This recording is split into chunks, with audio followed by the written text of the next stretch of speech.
I loved every second of it in 2026. The first year we did this, I wasn't sure. A couple other times, not sure. Now everyone has to be certain that the emotion and the energy and the pride in country from every team that was in this was absolutely unmistakable. And Buster, I have never seen a team celebrate like the Venezuelans did.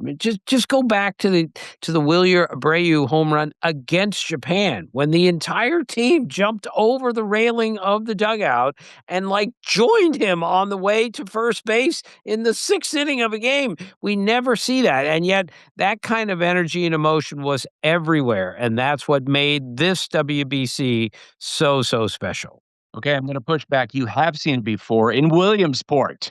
Yes, but that's right? the point. The Little League teams, you got all these guys who are in their 20s and 30s getting so jacked up, having these moments. It was just so much fun. It was. And, I remember talking several times to Eugenio Suarez about how much he loves his heritage, how much he loves his country. And then when you saw him get to second base after driving in the go-ahead and eventual winning run, the way he looked up at the sky there was a little different than most people do. And then when they got the final out, he went to his knees, put that flag over his head like that. So let's please understand how important this is to a country like Venezuela, who's never been to the finals of the WBC, and then to go through Japan, and then to beat the United States in the finals like that. That party's going to last a long time, and it should. With everything going on in Venezuela too, Right. and the reaction at one point, the camera caught Miguel Cabrera in the dugout as Palencia is trying to get the last outs of the game, and he's yelling, "Vamos, vamos!" Like Miggy Cabrera was like a 10-year-old in the dugout. Future Right. Hall of Famer, to see his level of excitement. Jose Altuve, the night before behind home plate. It was spectacular. And look, I felt that was the same way with the U.S. team. Their reaction when Bryce Harper hit that game-tying home run, it was just so cool. So I'm going to ask you in a little bit about what you think baseball should do going forward with the WBC. But let's take a sort of a roll call of stars in this game. You mentioned Eugenio Suarez. Yeah. I remember when I was covering a playoff game last fall in which he had a grand slam. And it's pretty clear in your conversations with this is someone who has a deep faith, right? And he feels like he's meant to be in a certain spot. Wow. After the really probably for him was a horrible winter where he hits all these home runs last year. 49 home runs, and he's waiting and no job. And then the Cincinnati Reds pop up at the end. He gets a 1-year contract. It felt like redemption for Suarez, considering the type of player he's been in the big leagues, and then to have this moment driving in the go-ahead run. Right. Buster, I've had maybe 10 different players tell me that Eugenio Suarez is the best teammate they've ever had. That is really saying something. You ask the guys in the Diamondbacks and the Mariners 2 different times. I was right around them when the Mariners got him back for the stretch run. And the look in their eyes like, he's with us again. That's how important he is to have on your team. And again, Buster, you said it, 49 homers, 118 RBIs. I'm still a little bit surprised that, we said that Venezuela stunned Japan. I thought Japan would win that game. I didn't think it was a stunning loss for Japan because Venezuela is that good. The United States was favored to win this game, and I understand, but it's not stunning that Venezuela won. Look at the guys they have on this team. My goodness, they're big leaguers everywhere, not just big leaguers, future Hall of Famers, and some just real impact players. Yeah, and a great story for when Suarez got traded last summer. I'm sure you've heard this. Is that it just so happened that he was with the Diamondbacks, who were going to be in the same airport as the Mariners were, and so they decided to hold the plane. And Gino got on the plane with his family, and all the players were clapping like it was a standing ovation for Eugenio and his family. As you said, incredibly revered, and I'm sure for him Man, what a moment. I remember when he hit that grand slam, him telling me that his wife told him ahead of time, look, there's going to be a moment for you. You have a moment. Well, it turns out he's had two great moments in the last 6 months. All right, player number 2 that I want to talk about is Bryce Harper. I was talking to Joe Davis yesterday asking the question, would Mark DeRosa keep Bryce Harper in the lineup because he was struggling so badly, Tim, against fastballs? And yes, for a player in his 30s, finding their timing in mid-March is not unusual. But in this situation where it's winner-take-all championship game for the WBC, Mark DeRosa keeps Bryce Harper in the game, and man, that paid off. Yeah, I would have been surprised if he took Bryce Harper out. But you're right, Buster. The timing of this tournament, which I believe is the only time we can truly play it, it does work into hitters who are creatures of habit and they're getting their swing together. And sometimes it doesn't matter how important the games are they're playing right now. They still haven't had time to get their swing together. But Bryce Harper sure did. It reminded me a little bit of the home run he hit against the Padres in 2022 that sent the Phillies to the World Series. But that one tonight was just, and for him to, show the flag on his arm when he crossed home plate and the reaction he got when he got to the dugout. Again, this is why the WBC was just so fabulous. Yeah, and doing the chest bump with Mark DeRosa right in front of the dugout, right? All right, number 3 player. How about Danny Valencia? Like, it feels like, he's certainly a very good reliever, but man, he elevated his stature and his celebration at the end. Because typically you see pitchers when they, wrap it up, they go in and go into the arms of the catcher. Danny Valencia dropped on the mound like Mariano Rivera in that 2003 playoff game that Aaron Boone won, where remember Rivera running out to the mound? Sure. And just lying on the mound because he had pitched like 3 innings that game. That's what it reminded me of. Danny Valencia just blowing fastballs, mixing in some changeup, getting some of the best hitters in the world out. Right. And again, they didn't have any time off between the 2 games. And the Cubs essentially said this guy is not pitching in this game unless it's a save situation. And that was a save situation in every way. And that kind of stuff builds. That gives you momentum. He's going to join a really good Cubs team here in a couple days, and he's going to be feeling pretty good about himself. And they're going to look at him and say, we have a quality closer on our team. Wilyer Abreu, another home run. I mean, Joe Davis talked about on the broadcast that if a team stood out for their performance for their players, the Red Sox. Yeah. I know Garrett Whitlock gave up the go-ahead run in the 9th inning, but Wilyer Abreu looked fantastic. Jarren Duran looked fantastic. Roman Anthony looked incredible in this series. Wilyer Abreu, it feels like, Alex Cora would always try to pump him up when you talk to him like, this guy's a good player. It feels like he's going next level this year. Yeah, I talked to Alex this spring for an extended time, and we're just talking about his team, and he just volunteers. Well, Abreu's going to hit 30 homers this year. Like this is a given, I mean, you look at how much better he's gotten each year he's been in the big leagues and won a Gold Glove each of the last 2 years. He said, "Oh, he'll hit 30 this year." And when you watch him against Japan, and then you watched him tonight, who is going to question that now? And you're right. That's why the Red Sox are a very dangerous team because they have a few players like Wilyer Abreu. Tim, what are you going to do with the Red Sox outfielders if you're Alex Cora? Just as an aside, okay? You have Ceddanne Rafaela might be the best defensive center fielder in baseball. Either he or Pete Crow Armstrong. You've got Roman Anthony. You've got Duran. You got Wilyer Abreu. Oh, and Masa Yoshida. Who reminds us in every WBC of how great a hitter he is. What are you doing with all those guys? Right. Well, I would keep them all, and because people get hurt all the time, I would mix and match and make sure everyone's in and gets enough at bats because all 4 of those guys deserve to play every day at 3 different spots. We'll see what happens. But the whole Jarren Duran, like they should trade him. I still don't get that when you're that athletic and that strong, and you had this kind of WBC. I'll tell you one thing: they're not going to trade Wilyer Abreu, not after the way he swung the bat in the WBC and the emotion that he showed. It was remarkable.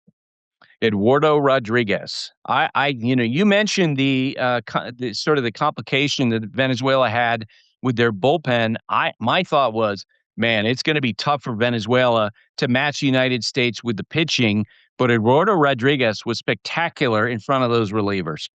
Right. And it was said on the broadcast, but that might be his best start, even though he didn't finish 5 innings in the last 2 years. I mean, that's how he found it when he really needed it. That was pitching pretty much at its finest, the way that he mixed and matched and threw first pitch strikes, got people out, changed speeds on his fastball. It was really impressive. And again, ERA over 5 in the last 2 years combined, and then goes out there and throws that against really the best hitters that the Americans have. It was incredible.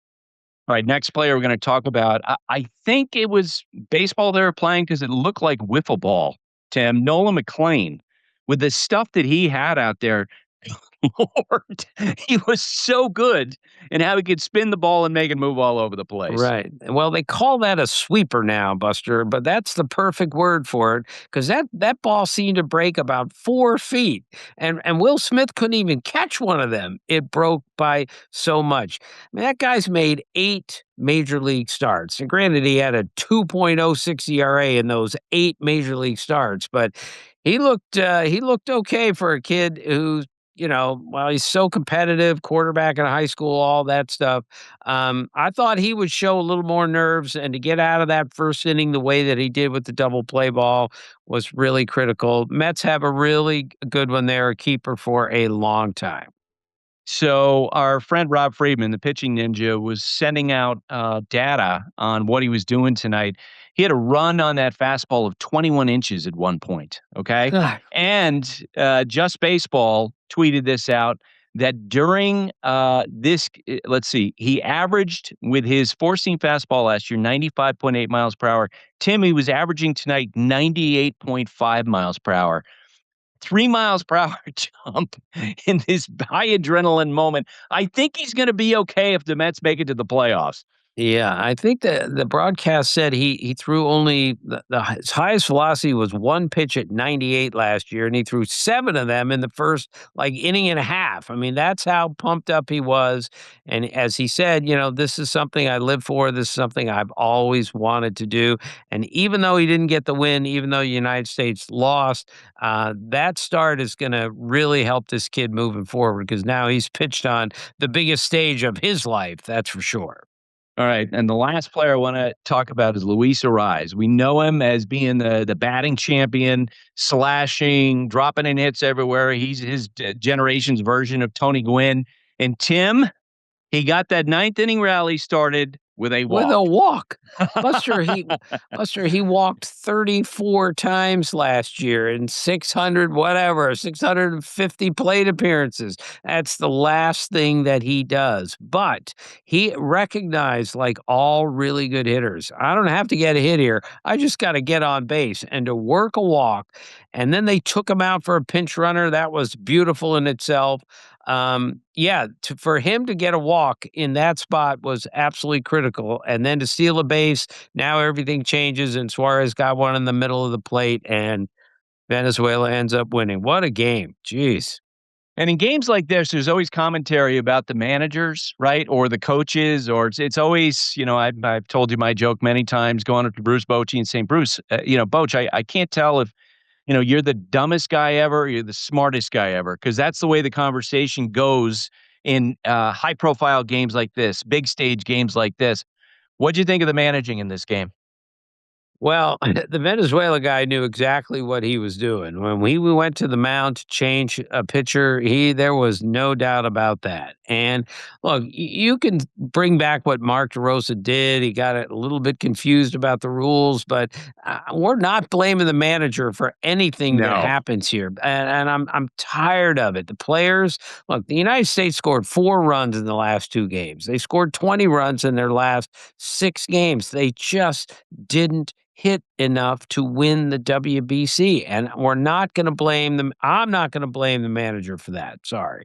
No, I completely agree with you. I mean, you got star players who are facing some of the best pitchers in the world, and they struggled in a small sample size in March.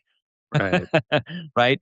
So, well, the conversation's going to go to because this event was so spectacular. It feels almost like if a comparable, a parallel situation might be a scout finding a gem of a player, right? What do you do with that once you find it? Baseball has a gem of an event. I'll continue to quote our friend Stephen A. Smith, who talked about the NBA All-Star Weekend. He said, all anybody wanted was for the players to care, and it was fantastic.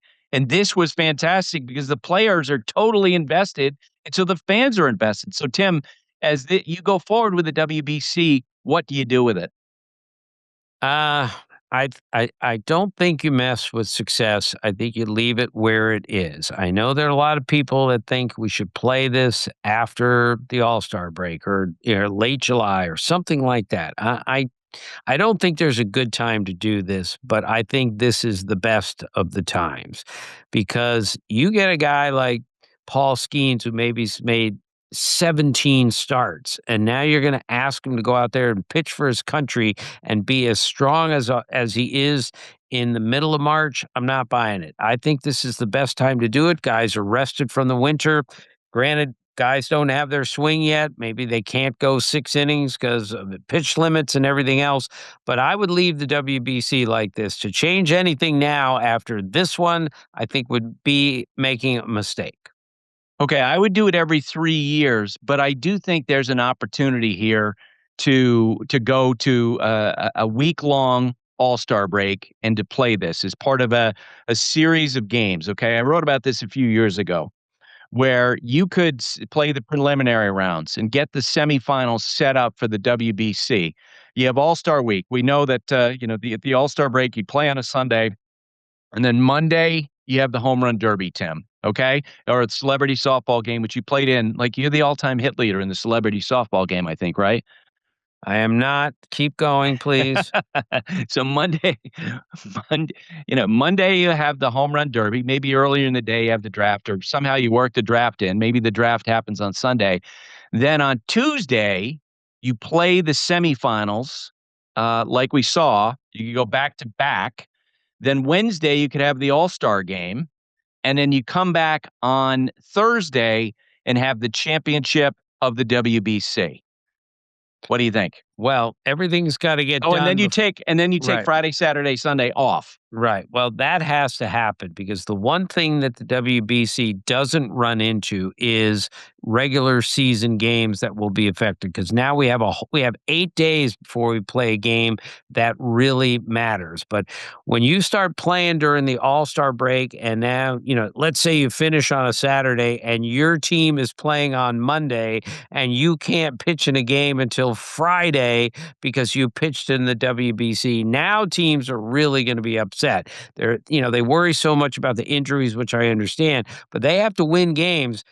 Everyone's going to be fresh for the regular season because they have 8 days to rest from the WBC. So I say keep it here. I see your point. It would be great for baseball, but you would go from a party at the All-Star game because that's what it is, Buster, okay? Everyone's having a good time. Now you got to change your emotion and go play arguably the biggest game of your life for some of these guys and do it during the All-Star break. I'm not sure that's going to fit. Okay.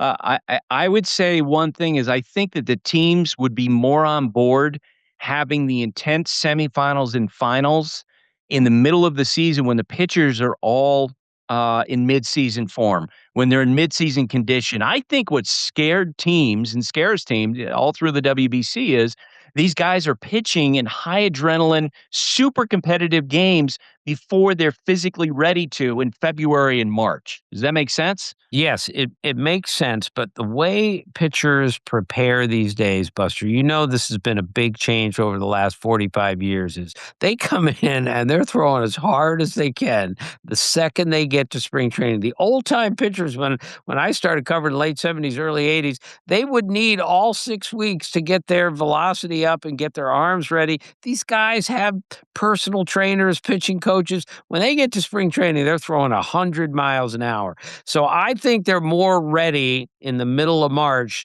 to be in a high leverage situation than they would be at the end of July when they've made 17 starts. Their body is starting to hurt, and now they got to pitch the biggest game of their lives. I would keep it here. Okay. And now you mentioned at the end of July, and I'm thinking, what a great week that would be. You could do, as they say, you do the Derby, you do semis, you do an all-star game, you do the finals, you're off Friday, off Saturday, Sunday, Hall of Fame weekend. Right. An Pretty good. induction. I mean, that would be a pretty good celebration of baseball for that week. Well, I mean, I love the thought of doing all of that in 1 week when nothing else is going on except for baseball, but I still think it's better now. Okay. All right, Tim, thanks for doing this. I will talk to you soon. Okay, Buster. Thank you, Taylor. Talk to you guys soon. はい。では、より日本人ネイティブの語り口に寄せて、読み上げの間も取りやすいように、句読点をはっきり入れた形で整えます。元の版は、できるだけ自然な日本語で、ナレーションとして流した時に不自然にならないように調整したものです。ベネズエラが世界を熱狂させた夜、そして、改めて浮かび上がった、ワールドベースボールクラシックの本当の勝ち。私は、この大会の一瞬一瞬が、本当に好きだった。正直に言えば、ここまで特別な大会になると、最初から確信していたわけではない。これまでも、ワールドベースボールクラシックには、忘れられない場面がいくつもあった。けれど、2026年の大会を剣を終えた今は、もう迷いがない。この大会には、他では決して代わりにならないものがある。それは、感情だ、熱量だ、そして何より、国を背負って戦う誇りだ。今大会に出場した、どのチームからも、その思いははっきり伝わってきた。曖昧なものではなかった。どの選手も、ただ野球をしていたわけではない。自分の国のために、自分のルーツのために、自分を育ててくれた人たちのために、そのすべてを胸に、戦っていた。その中でも、とりわけ強く心を揺さぶったのが、ベネズエラだった。彼らの喜び法を見てほしい。あれほど全身で感情を爆発させるチームを、私はそう何度も見たことがない。特に印象的だったのが、日本戦で飛び出したアブレイユのホームランだ。あの瞬間、ベネズエラの選手たちはダッグアウトの柵を飛び越え、まるで全員で打ったかのように、一塁へ向かうかの元へ飛び出していった。まだ試合の途中だった。しかも、6回だった。普通なら、あんな反応はしない。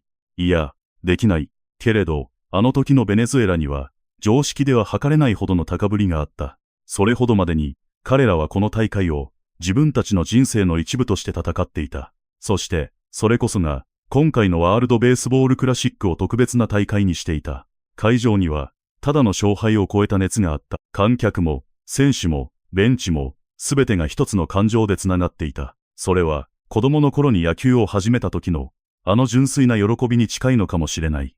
番組の中で、まるでリトルリーグワールドシリーズのようだ。という言葉が出ていたのも、まさに象徴的だった。本当に、その通りだと思う。無邪気で、全力で、勝てば飛び上がる。嬉しければ叫ぶ。感情を隠そうとしない。ただ、そこにいるのは子供ではない。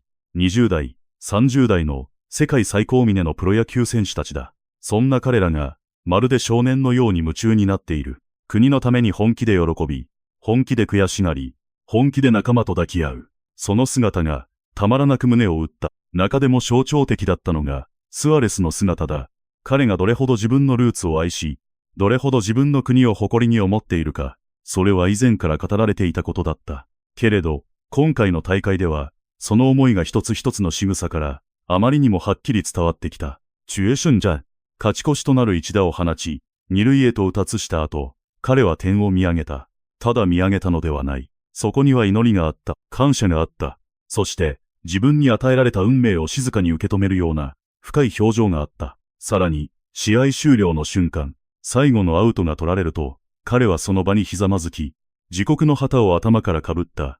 あれは、ただのガッツポーズではない。ただ優勝を喜んでいるだけでもない。あの姿には、この勝利がベネズエラという国にとって、どれほど大きな意味を持つのか、そのすべてが込められていた。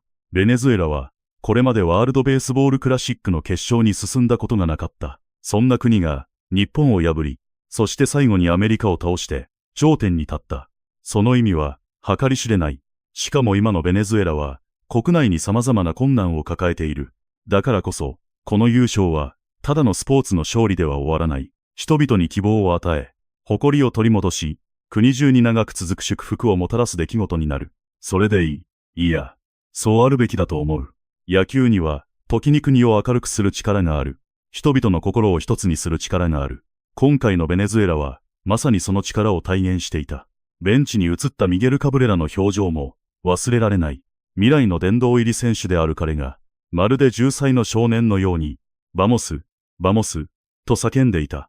あの興奮、あの純粋さ、あれを見れば、この優勝がどれほど特別だったかは、もう説明するまでもない。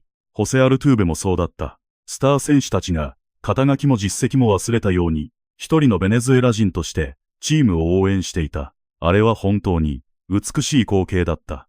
もちろん、この感情の強さは、ベネズエラだけにあったわけではない。アメリカ代表にも、同じような誇りがあった。例えば、ブライス・ハーパーが同点ホームランを放った場面だ。あの瞬間のアメリカベンチの反応も、本当に素晴らしかった。腕の国旗を見せながらホームを踏み、ダッグアウトへ戻る彼を、仲間たちが熱く迎える。あれもまた、この大会だからこそ生まれる感情だった。この大会が特別なのは、どの国も本気だからだ。ただ調整のために出ている選手などいない。ただシーズン前のイベントとして参加しているわけでもない。胸に国名を背負った瞬間、選手たちの中で何かが変わる。国のために打ちたい。祖国のために抑えたい。このユニフォームで勝ちたい。その気持ちが一球一球に命を吹き込む。だからこそ、ワールドベースボールクラシックは、ただの国際大会ではない。ここには、野球の原点がある。